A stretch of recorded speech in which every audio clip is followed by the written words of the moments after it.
Good afternoon, everyone. Hello. Welcome to our first Forum on the Hill of 2026. Thanks for being here. My name is Mary Angela. I'm the director of the Center on the Hill. Thank you so much for joining us today. It is my great pleasure to introduce our speaker for today, Jim Murphy. He is a longtime resident of Philadelphia. He's a certified tour guide who does frequent in-person and online presentations on the amazing success of William Penn. A copywriter and former creative director at Devon Direct Marketing and Advertising, he has owned a marketing communications business since 2004 and was the editor of Choices, an award-winning magazine published by the Franklin Mint Federal Credit Union. He has been researching Philadelphia history since 2010. We've got some of his books that are back here that he's going to talk about, and we're really pleased to welcome Jim Murphy. Thanks for being here.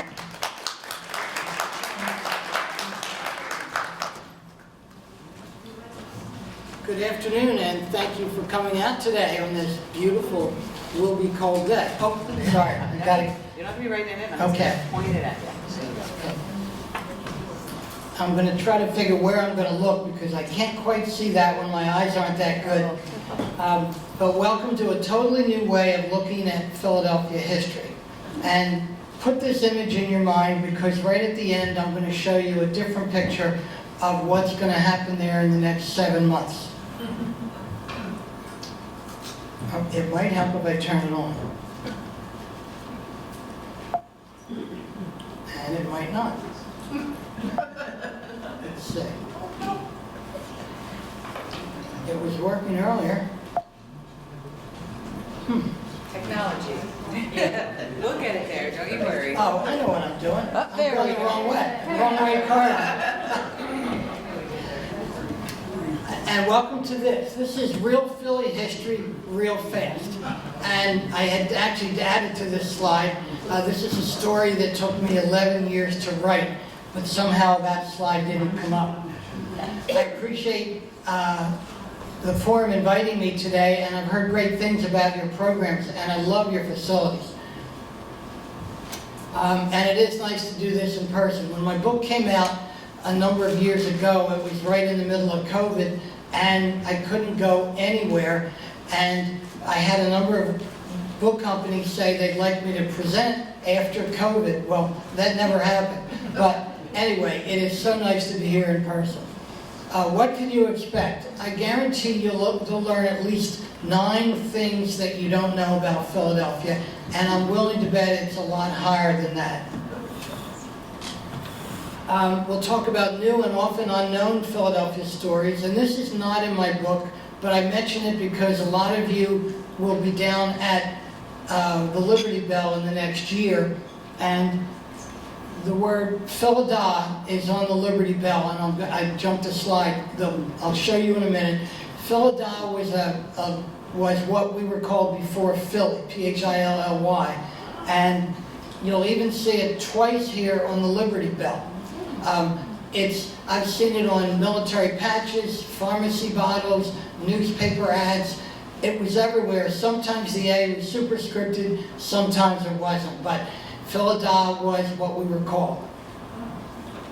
I want to introduce this book, and it's unlike any book I've ever seen before, and I want to thank Temple University Press for putting it out. They were great to work with.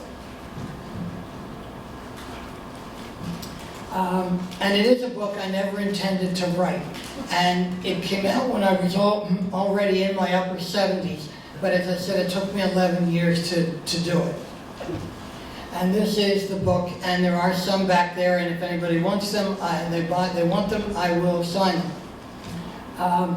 And it is, I believe it's completely different in approach of any book I've seen, and I'll let you be the judge by the time we end. And I'm going to tell you some things that are in the book, some things that almost nobody knows about Philadelphia as we go through.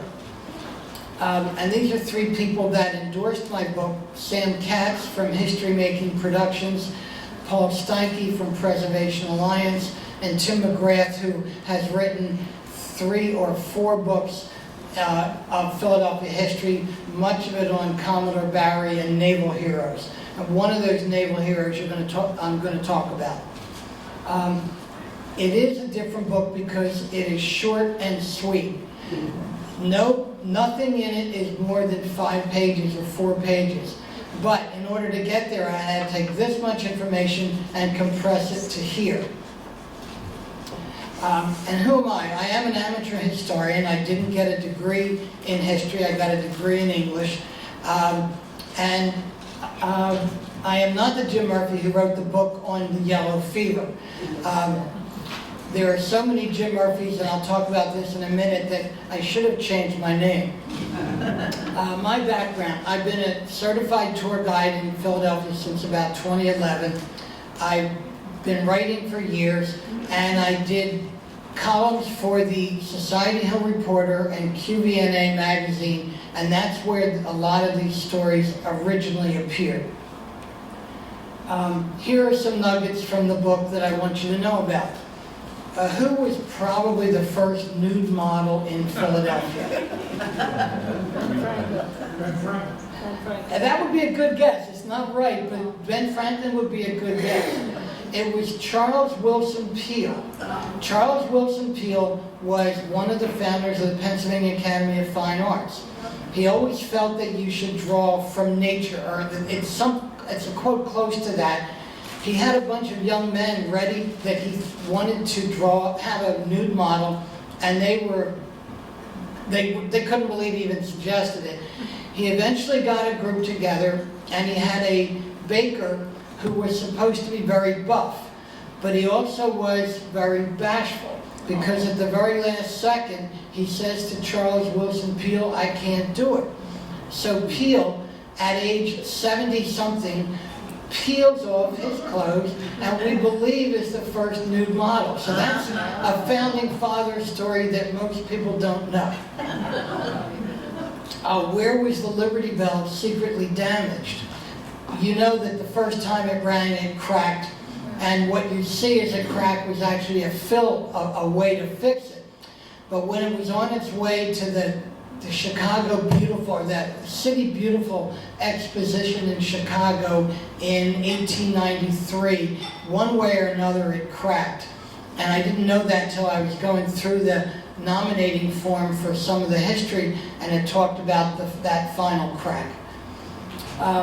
What is the Philadelphia Eagles' connection to the U.S. Custom House? The Custom House was built by the National Recovery Act, and the Custom House began before that act went into service. But for many years, a Blue Eagle was all over the downtown Philadelphia because the NRA was doing a lot of work in Center City. Bert Bell, who was the owner of the Frankfurt Yellow Jackets, who had bought the team, was looking for a name, and they passed the Blue Eagle one day, and he asked his wife, "What do you think about the Philadelphia Eagles?" And she said, "Sure, why not?" So that's why they're Eagles.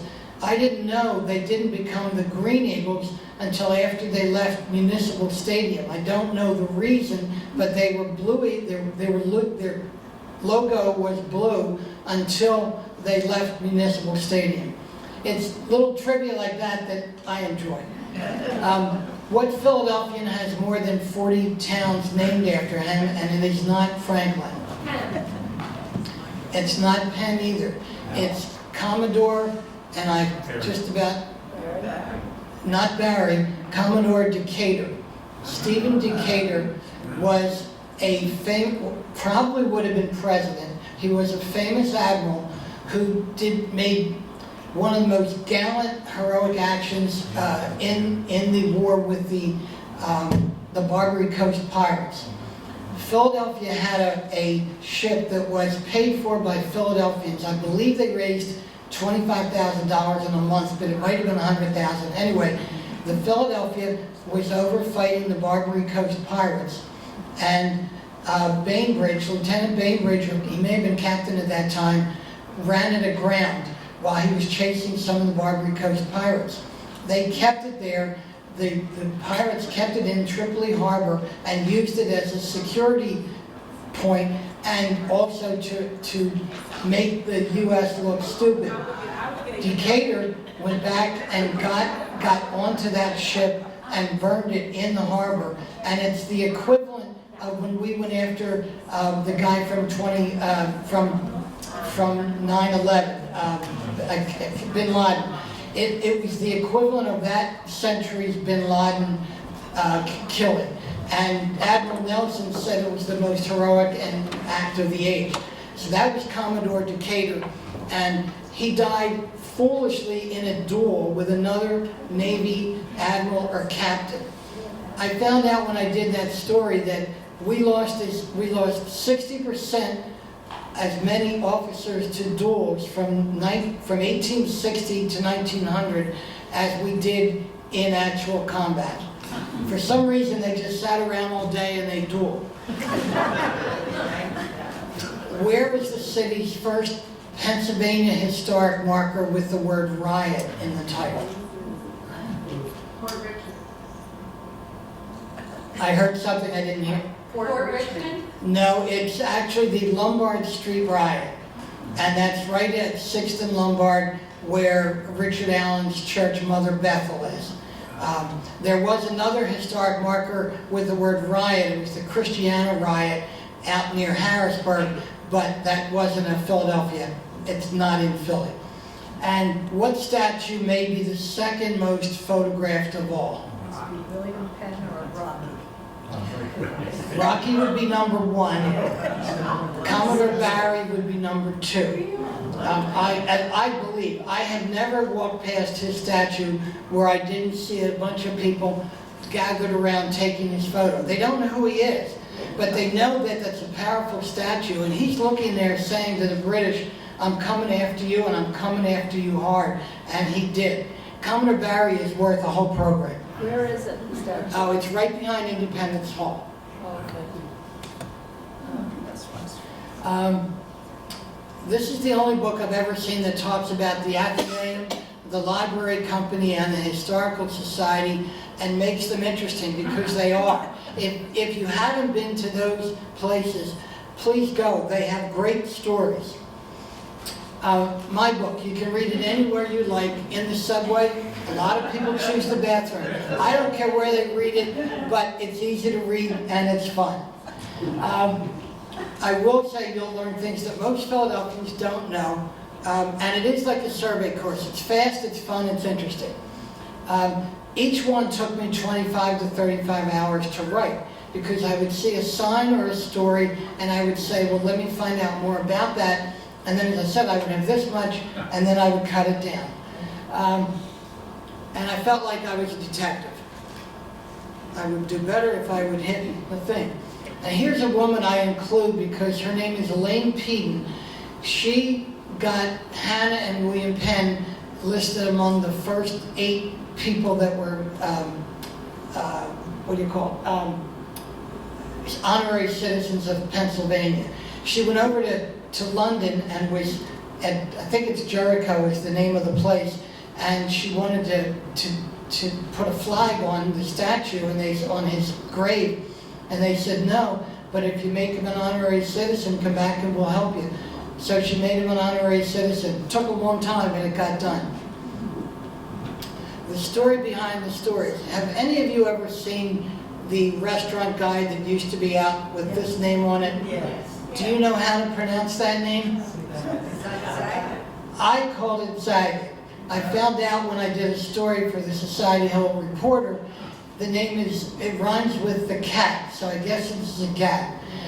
The guy who wrote that is the owner of the publication. It's his name, and people would call the mailroom and he would answer it, and they'd say, you're not pronouncing that right. He'd say, it's my name, I am pronouncing it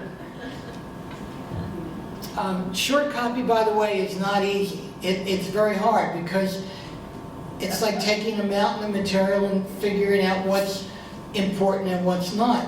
You may know that when President Lincoln spoke at Gettysburg, the man before him spoke for 2 hours. He was a renowned orator. I believe Lincoln went for 2 or 3 minutes. And which one do we remember?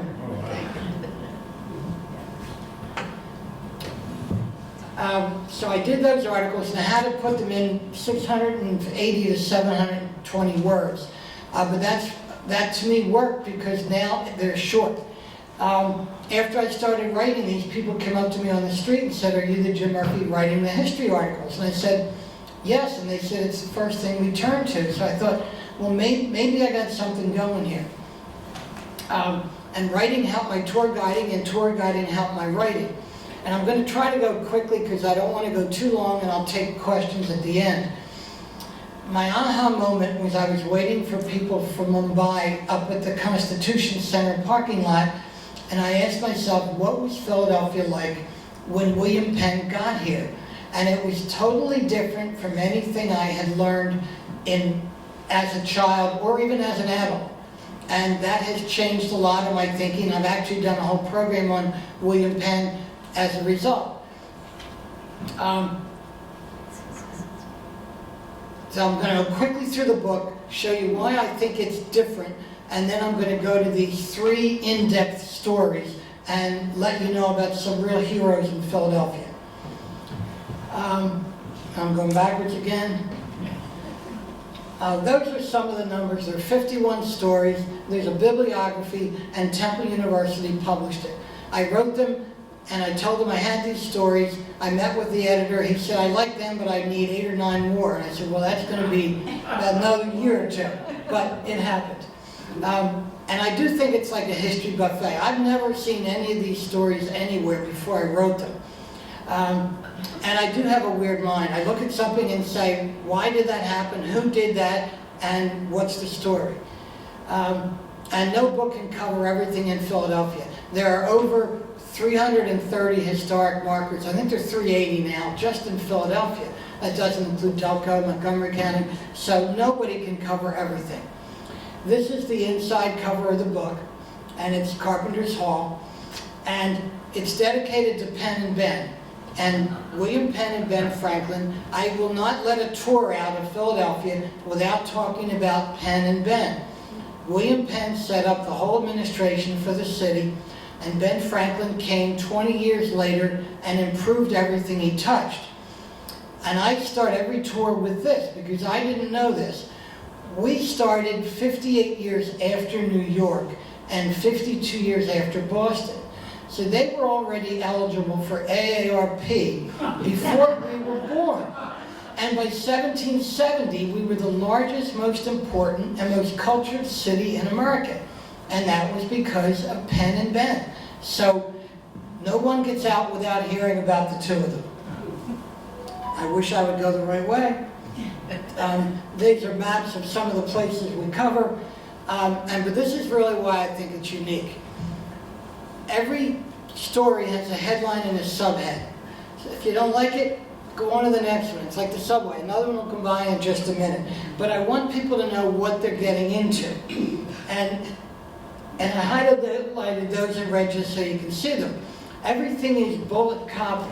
And it's short and they're tight. And I look for interesting oddities and fascinating facts.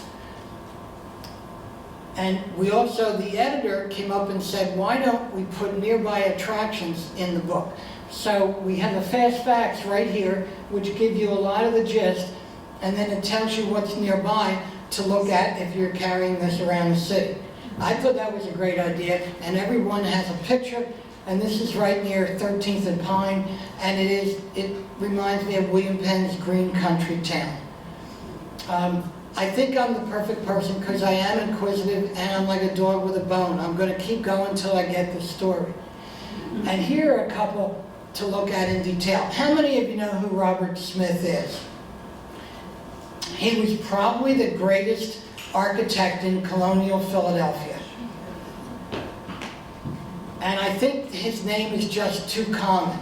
He built, his plans built Carpenter's Hall.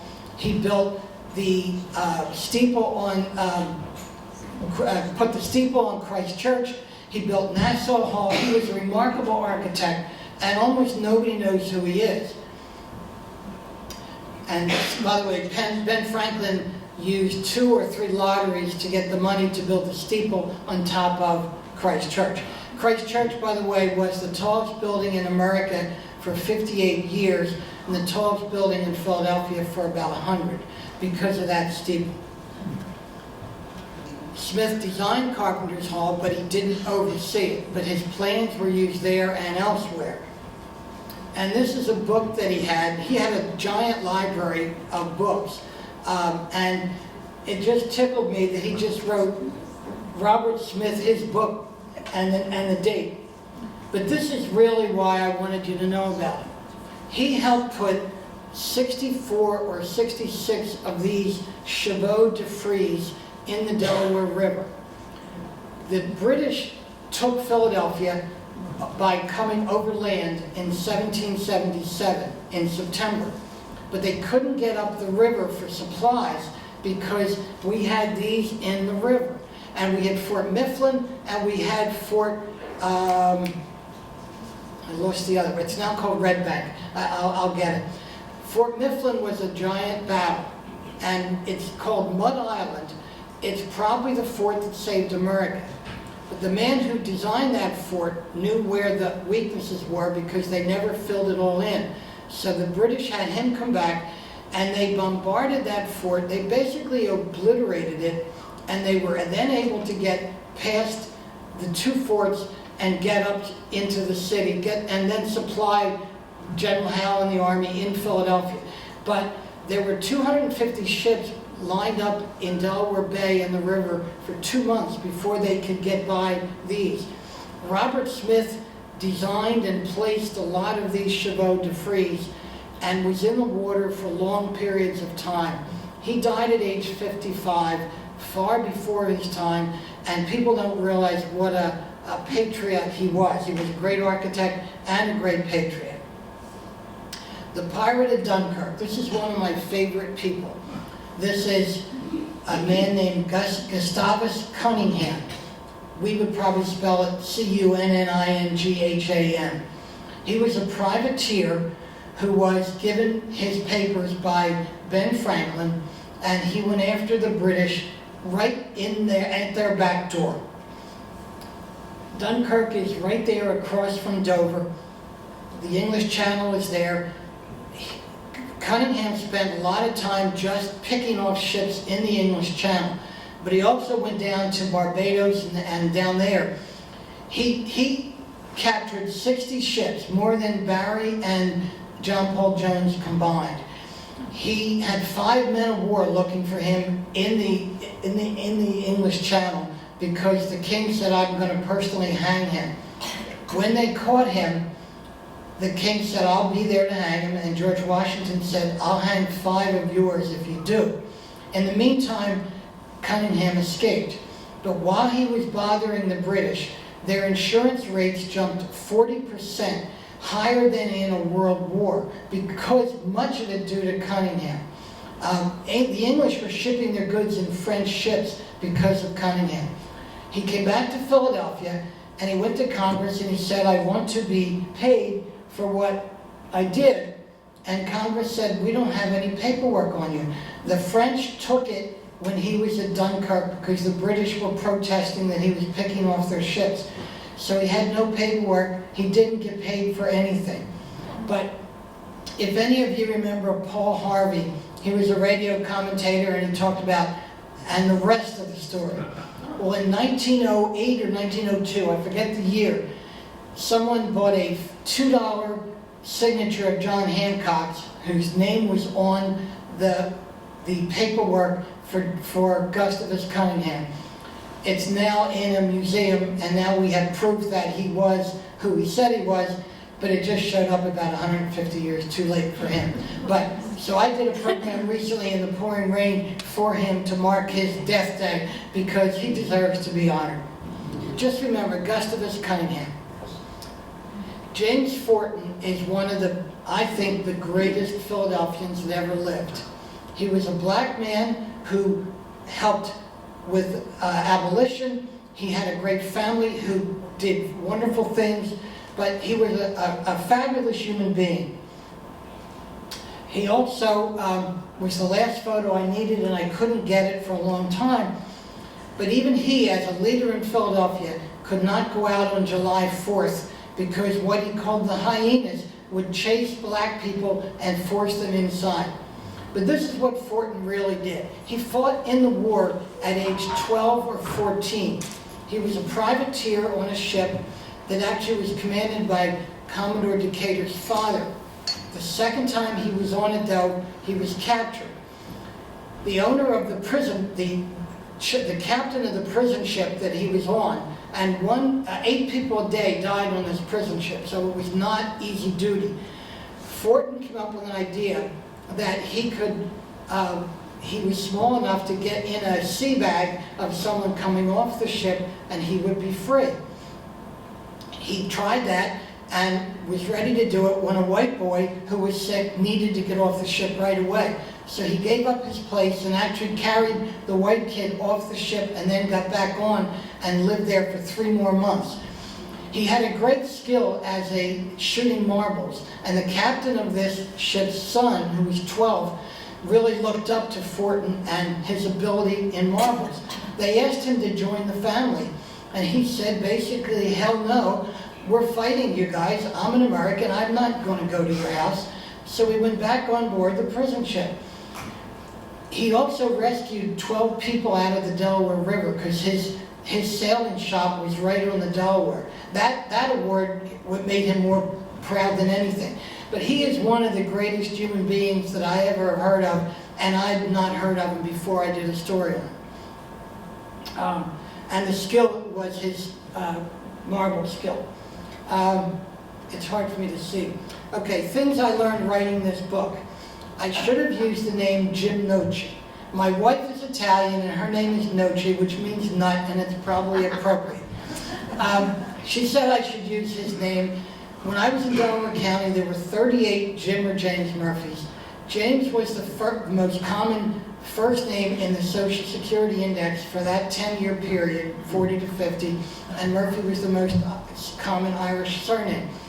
I didn't have a lot of choice, but a guy who did the first review of my book said, don't buy this book by Jim Murphy, he's a fraud. And he gave it 1 star. That was not a great start.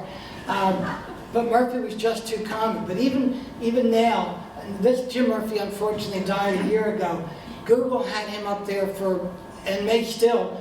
Now they have the wrong bio, but they had the wrong photo too. Amazon had his photo and my bio. I finally got that changed right before publication. It's a mess out there.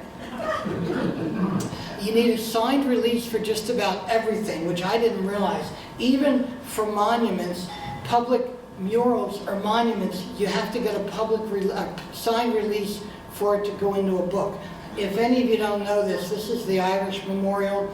It's been moved from where it was near Chestnut Street while they do all the work on the new work at I-95 between Chestnut and Walnut, and then it will go back up. It's a fantastic monument. Because of the BBC, I had to revise a story on the Mason-Dixon line. By the way, if you ever want to learn about the Mason-Dixon line, and it's an important thing, go to the BBC. But I'm not a nonprofit, although I'm close, because they wouldn't let me use their stuff because I had to go to get somebody else who wrote a book called Stargazers, Axemen, and Milkmaids. The Mason-Dixon line, by the way, is right where the survey began right where South Street is. It then went 15 miles directly south. They marked the southernmost house on William Penn's side of the street, which is now under I-95, went 15 miles south, and then they started cutting a line through the forest. But that wasn't a line, it was a 30-foot swath. So there were about 140 people in that group because you had to have axemen, you had to have cattlemen, you had to have milkmen, you had to have all these people to feed these people who were cutting down the forest.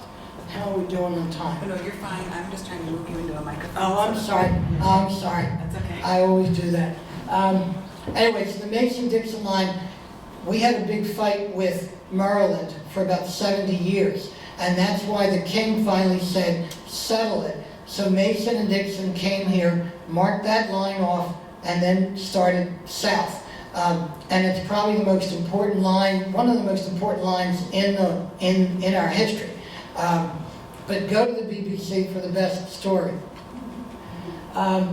a Villanova site that I was researching was half right. I hate the nasty comments people put on websites, but in this case, they were right. Villanova has a fabulous site about the nativist riots in Philadelphia.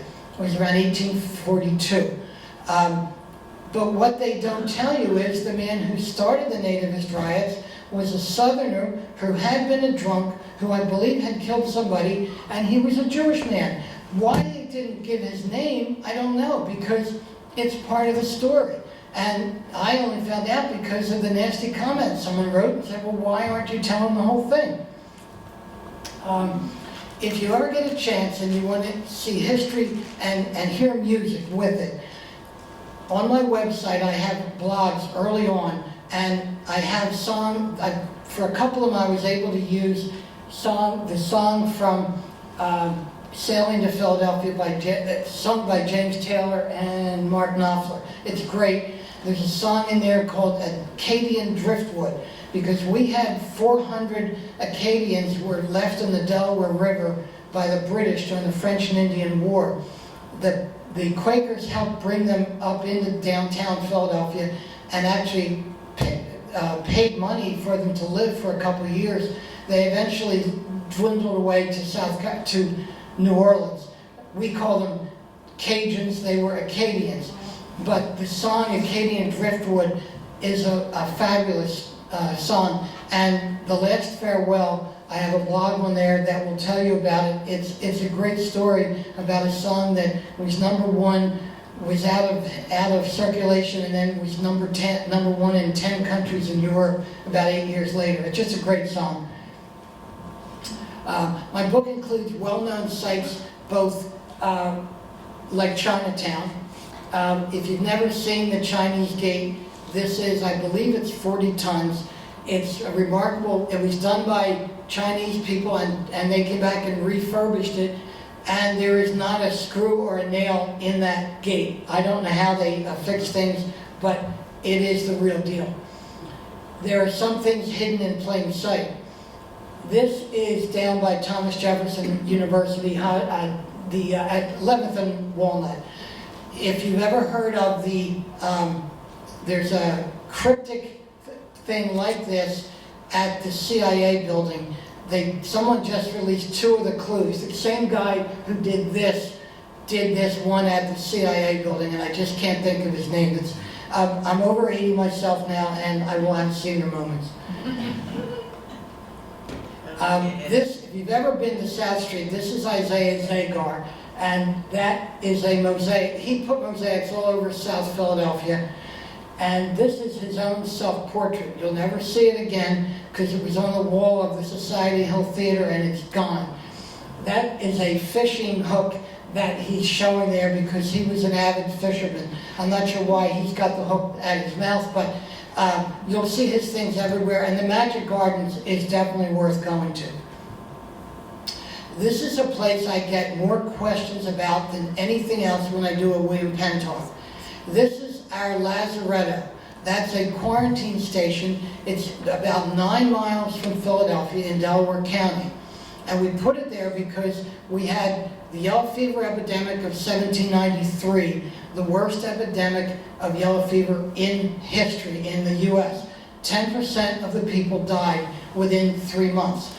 In today's world, if COVID had been similar, we'd have lost 150,000 people in 3 months. That was the equivalent. We had other yellow fever epidemics in like 1795, 96, 97. We put a quarantine station by the airport, but it was too easy to get around. So then we put one further in Delaware County that was locked and gated. And every ship that came up in what they call the sickly season, when hot weather hit, whether it was May, June, till about October or November, till the first frost, every ship had to come up and get checked. The interesting thing, and there's a book called The Lazaretto that is wonderful, 85% of the people who were hospitalized at the Lazaretto lived, far better than the people in Philadelphia that Benjamin Rush bled. That was his only way of treatment. These people, it was nourishment, it was clean bedding, it was good nursing care and hygiene. And 85% lived. So it's definitely worth a place to go. It's right off of I-95. And that's the way it looks now. Preservation Alliance came up with an idea to save it. The township is using it as a township building now. By the end of this, I'm going to go the right way. Maybe. This is where the Acadians lived in Philadelphia. They were in the 500 block of Pine Street. They were one-story wooden homes.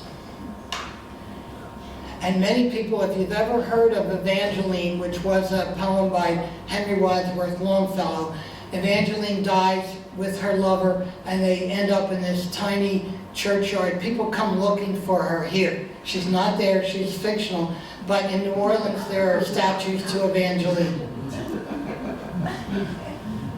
Well,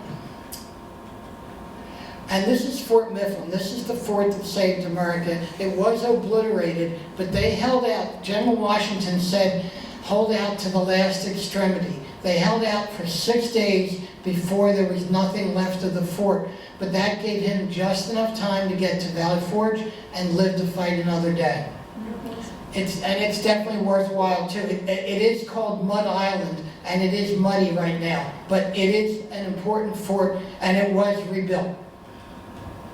I also talk, I blog, I don't have this in my book, but if you get down to City Hall, from City Hall to the Pennsylvania Academy of Fine Arts, and there's another building there. I'll show them here. That's Pennsylvania Academy of Fine Arts. That's undergoing renovation right now. Come on, Jim. This is the Masonic Temple. That's one I couldn't think of. Spectacular. A guide said to me one day, you don't have to go to Europe, just go to the Masonic Temple and spend an hour. And he was partially right. It's that worthwhile. So, and City Hall, they are less than 300 steps from each other.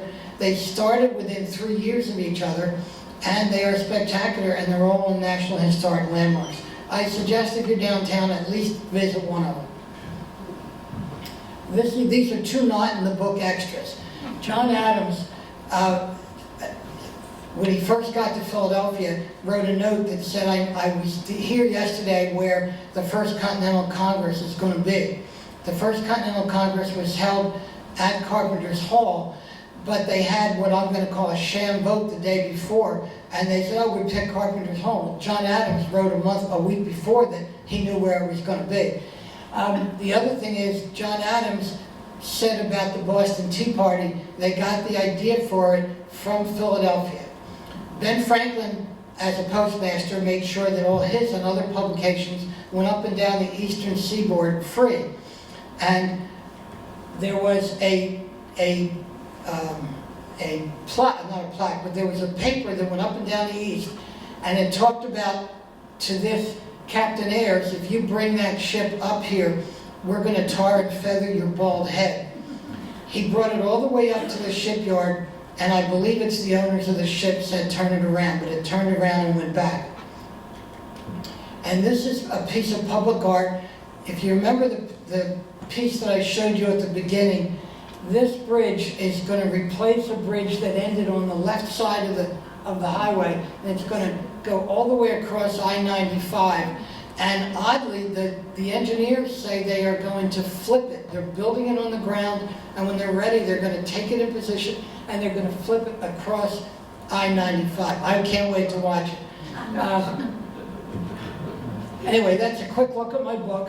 And the biggest thing, I want people to get familiar with their own city, and people are doing that. This is the book, and it's available on Amazon, bookshop.org, and other places. And a lot of people have liked it. Now I want to show you, this is a photo I love. This was taken by a Canadian astronaut of Philadelphia. But what amazes me is it looks just like, when you see a map of the whole Philadelphia area, it looks just like that lighted area. So it just may be me, but it makes, I like it. This is your bonus for coming here today. I want to give you a memory aid to remember Philadelphia streets south of Market. And I learned this from my mother, I think I was about 13. And it goes like this. I went to the market to buy some chestnuts. Changed my mind, I bought some walnuts. Chased by a locust, I ran from spruce to pine into a lumber yard.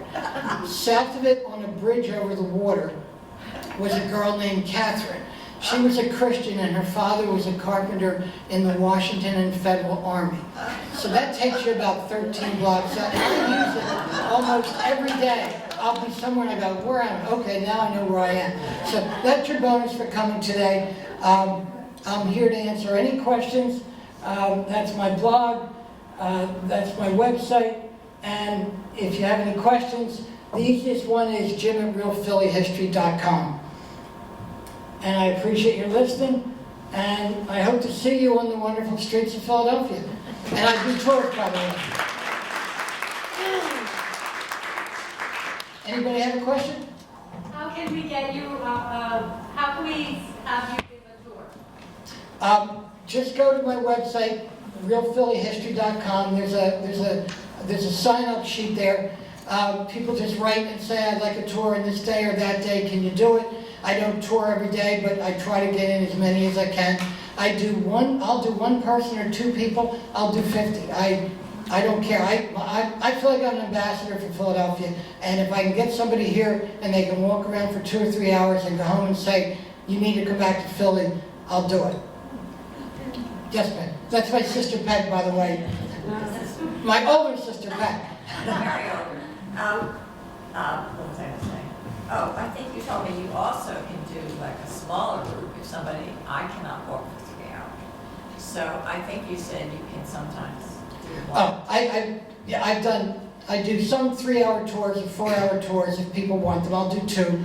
And I do presentations. I'll do audio, I do either things like this or on Zoom, on William Penn, and on what I call the amazing public art in Philadelphia. There's so much of it. But everything's on my website, realphillyhistory.com. Yes? How can, I teach at Temple. How can I get you to present to my students? I'm sorry, I can't hear you. I teach a class at Temple for students 50 and older, us. How can I get you to present at a class that I teach? I just go to my website and Website? yeah, and I'll get right back to you. Okay. I'd love to do that. The kids do not know their history at all. I mean, we don't know that much. The kids don't know much. One of the reasons in Delaware County, my book is very popular. I sold 18 in a program because their kids have all moved to Philly, so they were all buying it as a Christmas gift to give their kids. But I'd love to do it for you. Thank you. Yes.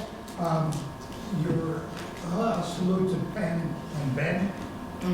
Which of the two would you say had the greatest impact on the city and on the nation? The question is, which, Penn or Ben, which had a bigger effect on the city and the nation, I think you said. I would say it's a draw. I'll tell you why. William Penn, when he made his Charter of Privileges in 1701, the reason we have a Liberty Bell is that they ordered it in 1751 on the 50th anniversary of the Charter of Privileges. And the Charter of Privileges basically said, this is what you can expect from me, and this is what I can expect from you.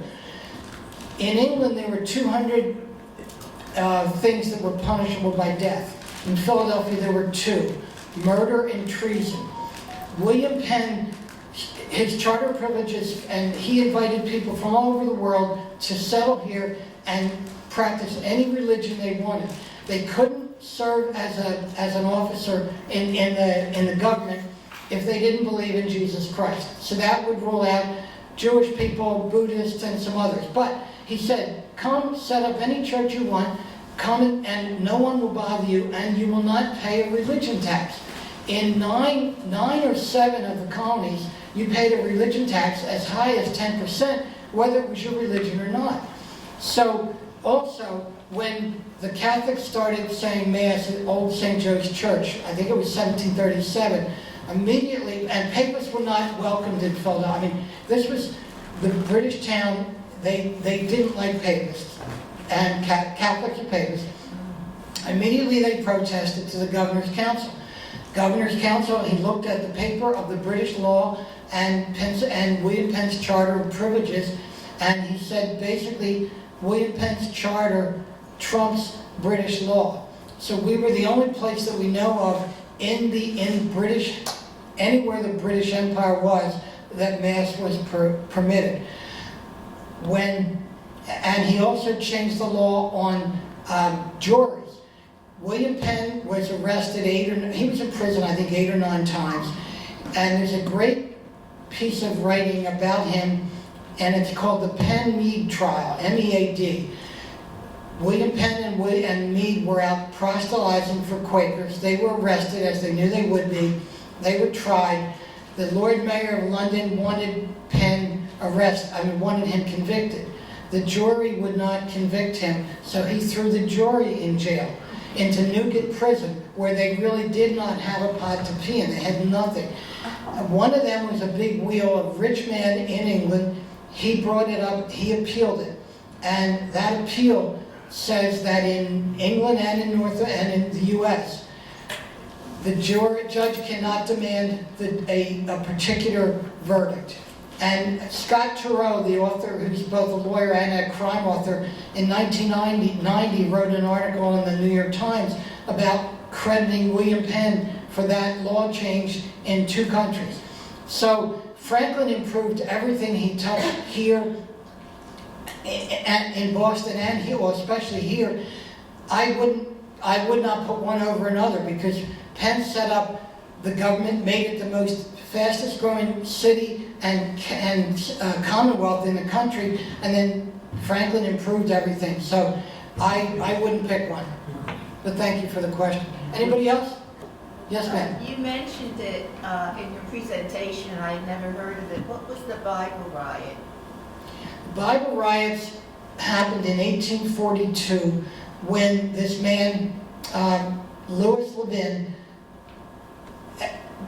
and the rest of they were Protestant, they were mostly Scottish Protestants who had been here for a long time. They felt, especially this guy started the Nativist Party, they shouldn't be allowed to be citizens for 21 years. We don't really want them at all, but if we take them, they shouldn't be citizens for 21 years. He went up and started riots at what they called the Nanny Goat Market in Kensington.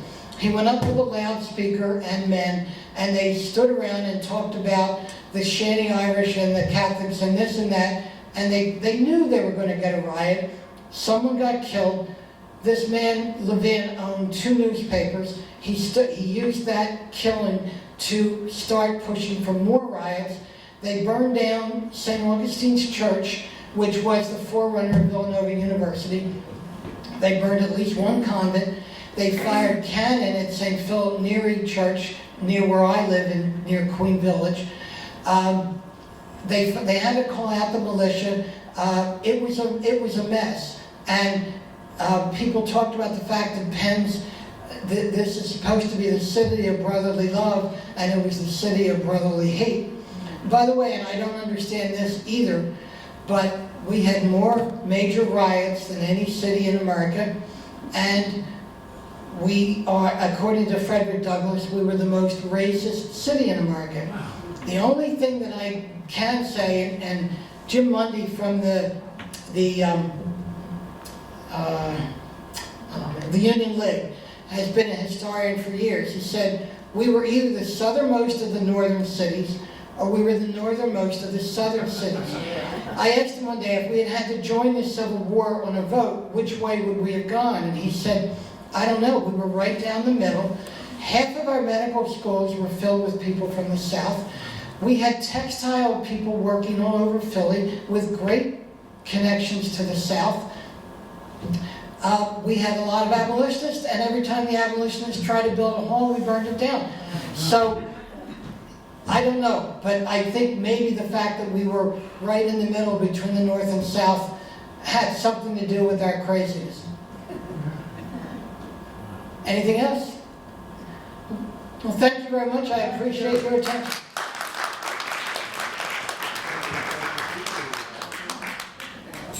Thank you so much for being with us. We really appreciate it. Thank you all for joining us today. Next month's forum is Thomas Keels. He'll be here to talk about Ladies of the Street, which is tied to his book Sesqui, which is the Forgotten World's Fair, the one that they tried to have here in Philadelphia and everything fell apart. It was the Sesquicentennial World's Fair. Sorry, I'm bad with those big words. Anyway, join us next month for that. It's going to be great. Thank you again so much to Jim Murphy, and thank you all for being here. Have a great rest of your afternoon.